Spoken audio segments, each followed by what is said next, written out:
మన కెప్టెన్ మన అదేది రౌత్ కళ్యాణ్ కృష్ణ మందిర్లో పెట్టి ఆయన ఏదో అయిపోతుందని మొత్తం చెప్పారు. ఆయన కూడా చాలా మోసం చేసిందని మొన్న ఆయన ప్రెస్ మీట్ పెట్టి చెప్పారు. దానికి ఏదో సమ్మె చేయాలి అంటే ఇక సమ్మె చేస్తేనే అవుతుందని అనుకుని కాదు అయిపోతుందని ఆయన అన్నాడు. ఆయన కూడా ఈ మధ్య మనం సమ్మె చేయాలి అనేసి ఆయన కూడా పిలిపించారు. తర్వాత ఇప్పుడు మన సిబిటి మీటింగ్ కూడా నెక్స్ట్ మంత్ 3వ తారీఖులో ఉంది. మరి అప్పుడు కూడా అవుతుందని మనం ఆశిస్తున్నాం. కానీ తర్వాత మనం దీని మీద 9వ తారీఖుని కలెక్టర్ ఆఫీస్లో ధర్నా పెట్టాం మన ఈపీఎస్ పెన్షన్స్ తరఫుని.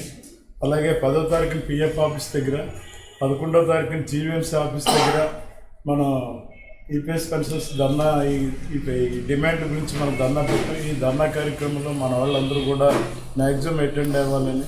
తర్వాత ఎక్సెప్ట్ కూటమి ప్రభుత్వం తప్ప తత్మా పార్టీలన్నీ కూడా రేపు 12వ తారీఖున దేశవ్యాప్త సమ్మె చేస్తున్నారు. దానికి కూడా మన అందరూ అందుబాటులో ఉన్న వాళ్ళందరూ కూడా సమ్మెలో పాల్గొని మన తాలూకా నిరసన తెలియపరచాలి. తర్వాత ఇది చాలా దుర్మార్గంగా ప్రవర్తిస్తుంది సెంట్రల్ గవర్నమెంట్. కానీ వాళ్ళకి ఏదైనా మనం చాలామంది కమ్యూనిస్టుల ఎంపీలు తర్వాత వీళ్ళందరూ కూడా అడుగుతున్నారు, ఏదో పెంచుతారు, కార్మిక మంత్రి ఏదో హామీ ఇచ్చేది జరుగుతుందని మనందరం కూడా ఊహించారు. కానీ బడ్జెట్లో అసలు మన ప్రస్తావన లేదు.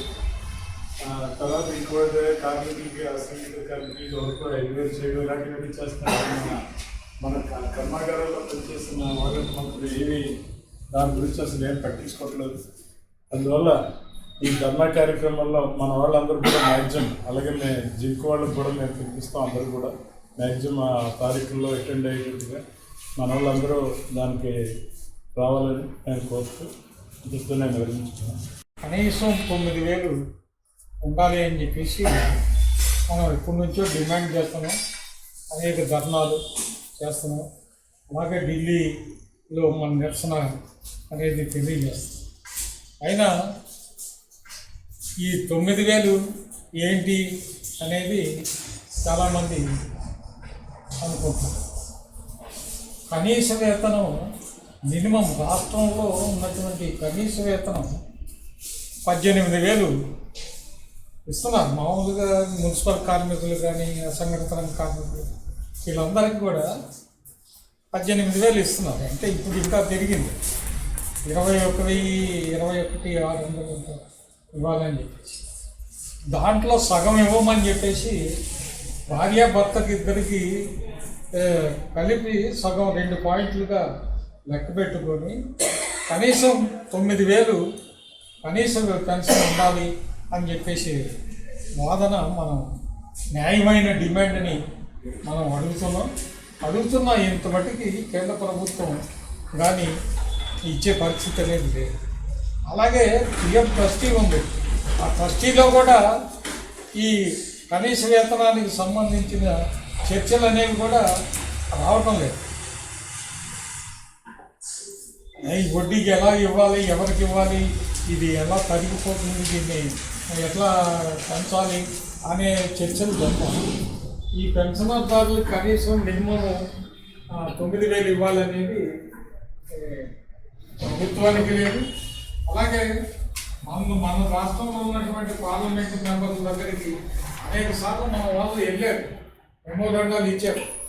అయ్యా మేము ఇలా పనిచేసాం, ఇన్ని సంవత్సరాలు సర్వీస్ చేసాం, ప్రభుత్వం మనకి సేవ చేసాం, ప్రభుత్వ పరిశ్రమల్లో పనిచేసి అనేక పారిశ్రామికంగా వ్యవసాయంగా అభివృద్ధి అయ్యేదానికి పరికరాలు తయారు చేసి మనం ఇచ్చాం. అలాగే ఓడలు తయారు చేసి రవాణా సౌకర్యాలు రవాణా కల్పించాం. అలాగే జింకులో మన జింకు తయారు చేసి ఇచ్చేసాం. ప్రభుత్వానికి పారిశ్రామికంగా అభివృద్ధికి తోడ్పడ్డాం. అలాంటి వాళ్ళకి కనీసం బతకడానికి పెన్షన్ 9,000 ఇవ్వాలని చెప్పేసి ప్రధానమైనటువంటి డిమాండ్లు పెట్టి మనం పోట్లాడుతున్నాం. చేయడానికి ప్రయత్నం చేస్తాను. ఢిల్లీలో డిసెంబర్ 9-10 తారీఖుల్లో ఒకరోజు ధర్నా కార్యక్రమం, ఒకరోజు సదస్సు జరిగింది. 9వ తారీఖు సదస్సు. ఆ సదస్సులో మన సుర్జిత్ సింగ్ భవన్లో జరిగింది. మనం ఇక్కడ నుంచి వెళ్ళిన వాళ్ళందరం కూడా మేము శుచిస్త భవన్లోనే దిగడం వల్ల ఆ సదస్సుకి మాకు ఈజీ అయిపోయింది. ఇంకో దగ్గరికి దూరంగా లేకుండా అక్కడే సదస్సు అయింది. ఆ సదస్సు కూడా చాలా ప్రమాణం జరిగింది. ఆ సదస్సులో ప్రధానంగా ఏంటంటే కరుమలని గారు వచ్చారు, సిబిటి మెంబరు. ఆయన వచ్చి మాట్లాడారు. అలాగే ఈ మధ్యకాలంలో ఏం చేశారంటే మనోళ్ళు ఇంతకుముందు ఆపరా సంఘం అంటే మనం ఈ దక్షిణ భారతదేశంలోనే కొంచెం బలంగా ఉన్నాము. ఉత్తర దేశంలో ఉత్తర భారతంలో మనకు పెద్ద బలం లేదు. అందుకని ఏం చేశారంటే మన వాళ్ళు అక్కడున్న అంటే ఈ పెన్షన్ సంఘం మీద పోరాడే వాళ్ళు చాలామంది ఉన్నారు. చాలా సంఘాలు ఉన్నాయి. మన ఆపరా సంఘం అయితే నేషనల్ అసోసియేషన్ మీద మనకు తెలుసు. ఇలాంటి సంఘాలు మిగతా రాష్ట్రాల్లో చాలా ఉన్నాయి. అలాగే ఆర్టీసీ వాళ్ళు వేరుగా పోరాటాలు చేస్తున్నారు. అలాగా అనేక సంఘాలు ఉన్నాయి. అనేక మంది అలా రకాల పోటీ చేస్తున్నారు, ప్రయత్నాలు చేస్తున్నారు. మన వాళ్ళు ఏం చేస్తున్నారంటే విడివిడిగా పని చేసినట్టయితే బలం చాలట్లేదు, మన బలం సరిపోవట్లేదు. కాబట్టి మనం ఇంకా జనాల్ని బలాన్ని పెంచుకోవాలంటే వేరే సంఘాలని కలుపుకొని పనిచేయాలని చెప్పేసి ఉత్తర భారతదేశంలో ఉన్న కొంతమంది కొన్ని సంఘాలని కలుపుకొని ఆ సదస్సుని, ఆ ధర్నా కార్యక్రమాన్ని నిర్వహించారు.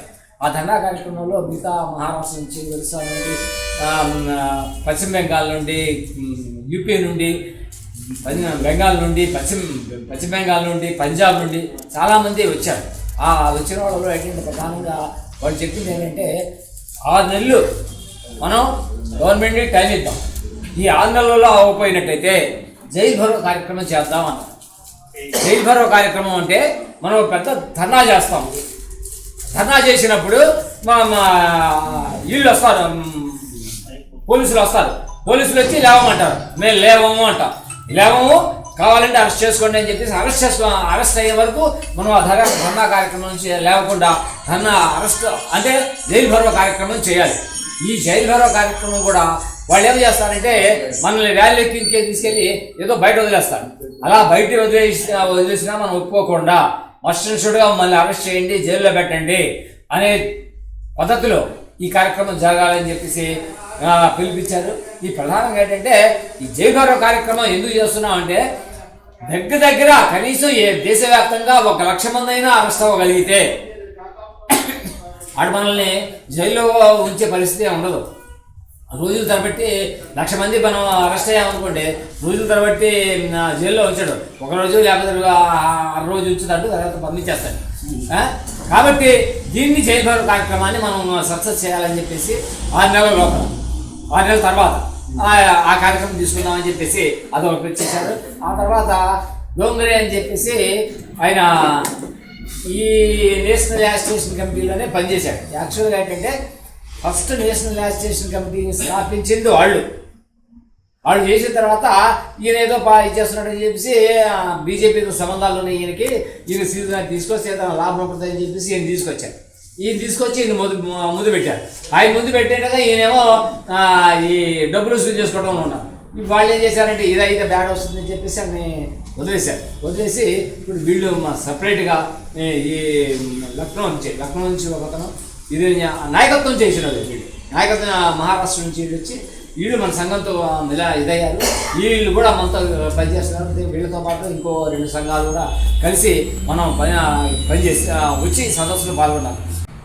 ఇదివరకు బడ్జెట్లో 4.5 బాలలకు, ఇప్పుడు 38 చిక్కు సేవ ఉంది. అడిగే పిల్లల చుట్టూ తిరుగుతావు, 38 పైసలు సంవత్సరానికి ఖర్చు పెడతావా? అంటే ₹4.50 38 పైసలు దించేసావు, పిల్లల చుట్టూ తిరుగు. ఏం న్యాయం? మన ముసలోడు 37 సంవత్సరాలు సర్వీస్ చేయాలి.